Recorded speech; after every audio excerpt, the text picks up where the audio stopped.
Emmanuel Macron tend la main à la Russie pour l'attirer vers l'Europe. Au deuxième jour de sa visite en Russie, c'est la première fois qu'il y est invité officiellement, le président français assistait au Forum économique de Saint-Pétersbourg, principal rendez-vous des affaires russes. Je crois très profondément que la Russie a son histoire et son destin dans l'Europe. Je tiens à la présence de la Russie dans le Conseil européen et je souhaite que sur les sujets économiques, stratégiques comme de défense, notre dialogue stratégique pour la décennie à venir trouve une nouvelle dynamique. Il y a beaucoup de problèmes qui se posent, mais nous sommes prêts pour ce dialogue détaillé et multidirectionnel. Nous pensons qu'il est attendu depuis longtemps. Les étapes dont nous discutons maintenant sur la Corée du Nord et les problèmes de l'Iran ne vont pas nous mettre d'accord. Mais nous avons encore besoin de continuer à discuter.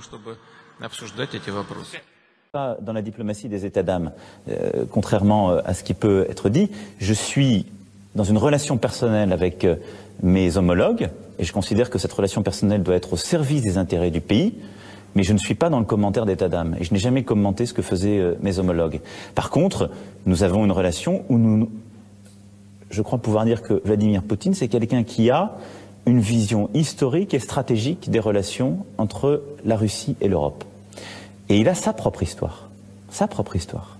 Et il faut la comprendre pour pouvoir positionner les choses. Mais moi, ce qui m'importe, aussi vrai que je place la relation avec Donald Trump dans l'histoire d'alliance entre la France et les États-Unis au service de la liberté, aussi vrai je place la relation entre la France et la Russie dans son cadre historique. Et c'est ce que je lui ai dit hier.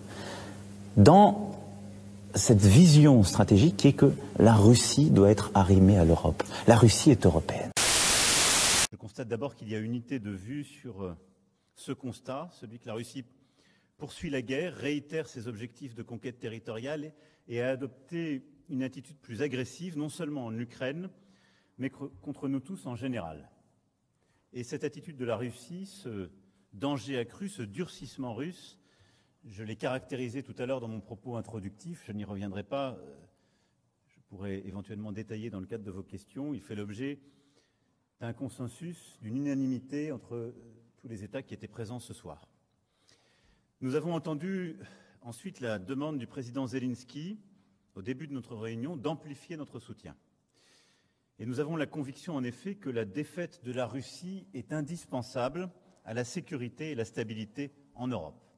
Et au fond, ce qui se joue aujourd'hui est évidemment, d'une part, le théâtre des opérations en Ukraine, c'est-à-dire la possibilité pour l'Ukraine de résister à toute nouvelle offensive russe, de résister à tout aléa dans les mois qui viennent, mais également la possibilité pour les Européens de définir leur propre sécurité collective.